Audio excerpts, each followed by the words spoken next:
Honorable Arroyo, Madam President, yes, you're recognized. Yes, yes.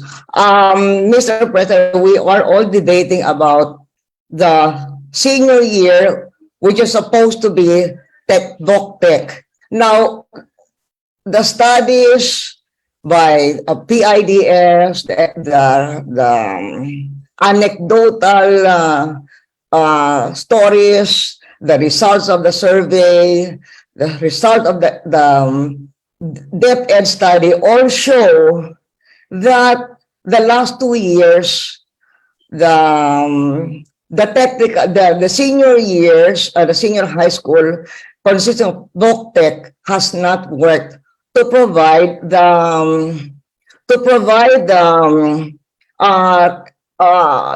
intention originally of making senior high school book tech. That is why, in consultation with the Secretary of DepEd, Vice President Sara Duterte, and with the knowledge of the President, Bongbong Marcos, I have filed a bill. It's going to be K+10+2. The last 2 years will not be book tech. They will be similar to the foundation or college courses in Europe, where they are preparatory to university education. So in my bill, it will be K+10 because it will be up to 4th year high school. And then they graduate. And then the last 2 years will be secondary, post-secondary, or pre-university education for those who want to proceed to a professional degree. So since I have filed that bill, and it will be read on first reading, hopefully when we resume, and therefore it is an alternative solution to this improving technical education, which should have been done administratively and not by law. And if we pass another law, if it's not done administratively, it won't happen again because the key is in the implementation. So I would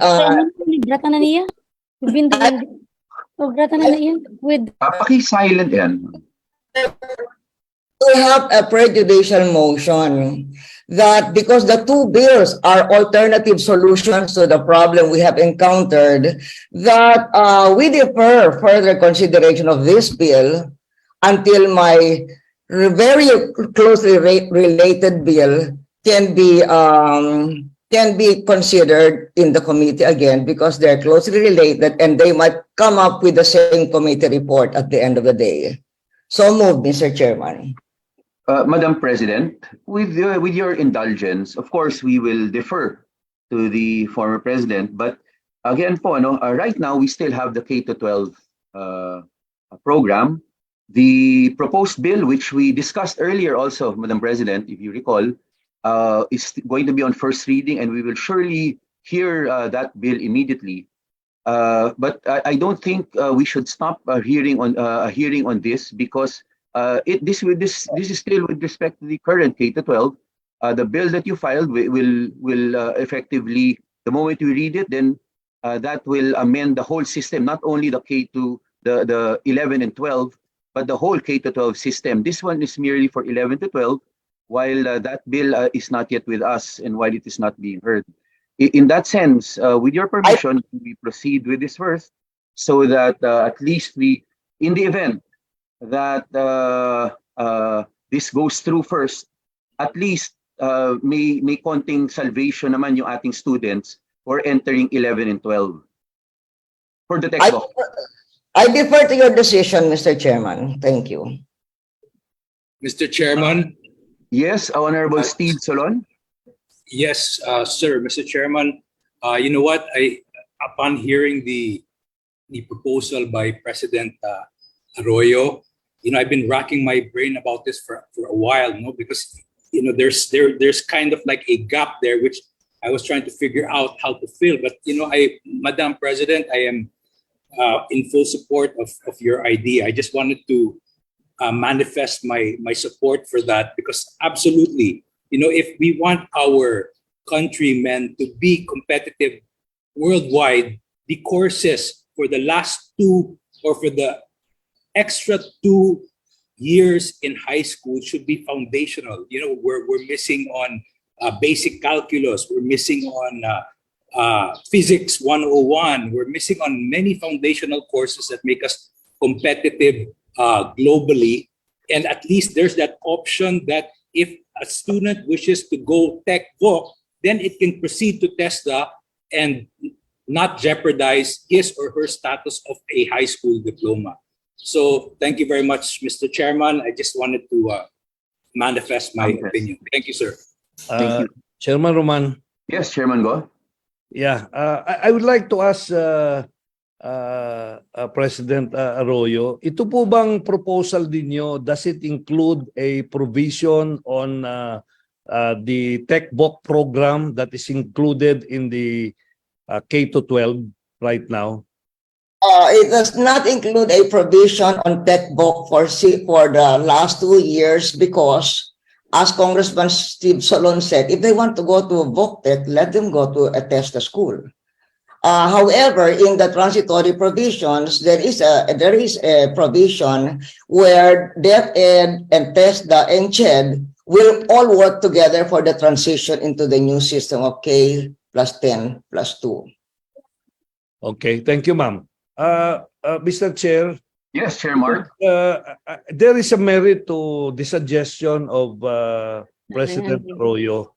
Anyway, I do not know if this is an urgent bill. I think we can wait until the first meeting of our, we go on session on May 8th. I think we can defer the action on this, until May 8th. And I think the bill of President Arroyo will be read on first reading sa May 8th.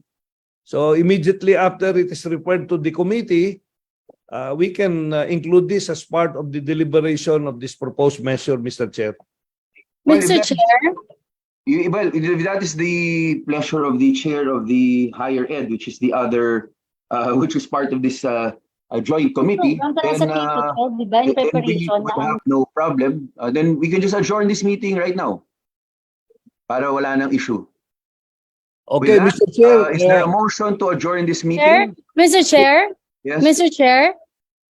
Yes, Honorable Baronda. Yes, before we adjourn, Mr. Chair, I would just like to share with you, Mr. Chair, and I'm very supportive of the measure of our President Gloria Macapagal Arroyo. And I would just like to share with you po that currently we have this program with St. Robert's Academy. ALS program naman po siya, and we have more than 1,000 graduates na kung saan, hindi lang po ako alam ko si Congressman Madrona, meron din ito. We paid for the books of those children, of their students. Then after po ng assessment, they are already pwede silang mag-enroll sa any universities, and this is in partnership also with DepEd and St. Robert's Academy. At saka ginagawa na po namin ngayon ito. But what is good po with the bill, kailangan para at least it will be implemented, hindi lang based on us na mga congressman na may pondo tayo para po sa mga modules ng mga bata. And yung module po yun ng mga bata per year po, nasa 15,000 yun, Mr. Chair. Yes. Mr. Chair, I think we should act first on the motion before we adjourn. There is a motion earlier that we defer action on this particular measure until we have the bill filed by President Arroyo, which will be read, I'm sure, on May 8th when we convene on May 8th, Mr. Chair.